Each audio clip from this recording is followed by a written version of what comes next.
રાધનપુરમાં સરકારી રેફરલ હોસ્પિટલની મનમાની આવી સામે.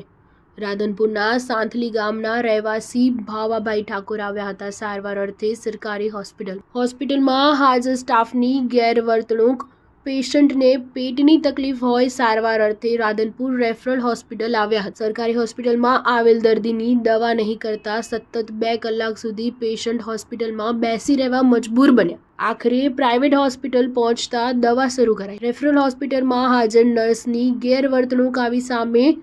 રેફરલ હોસ્પિટલમાં હાજર સ્ટાફ અને નર્સે સાંજના 4 વાગ્યા સુધી દવા નહીં થાય તેવું કહેતા પેશન્ટની સાથે આવેલ સગાએ દુખાવાની દવા કે રાહત પૂરતું ઇન્જેક્શન આપવા કહેલ, જે બાદ પણ કોઈ વાત સાંભળવામાં નહીં આવતા આખરે મજબૂર બની પેશન્ટને સગાએ અન્ય પ્રાઇવેટ હોસ્પિટલમાં લઈ જવા મજબૂર બનવું પડ્યું હતું. રાધનપુર રેફરલ હોસ્પિટલની ઘોર બેદરકારી કહી શકાય કે કદાચ કોઈ આ સમયમાં ઇમરજન્સી પેશન્ટ આવે તો હોસ્પિટલની તાનાશાહી જોતા પેશન્ટની શું હાલત બને, જે સવાલો ઊભા થયા છે.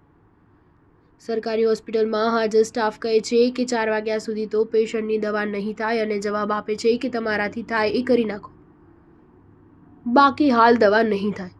ત્યારે આ સાંભળીને લાગી રહ્યું છે કે રાધનપુરની સરકારી હોસ્પિટલમાં ચોક્કસ અહીં તાનાશાહી જોવા મળી રહી છે.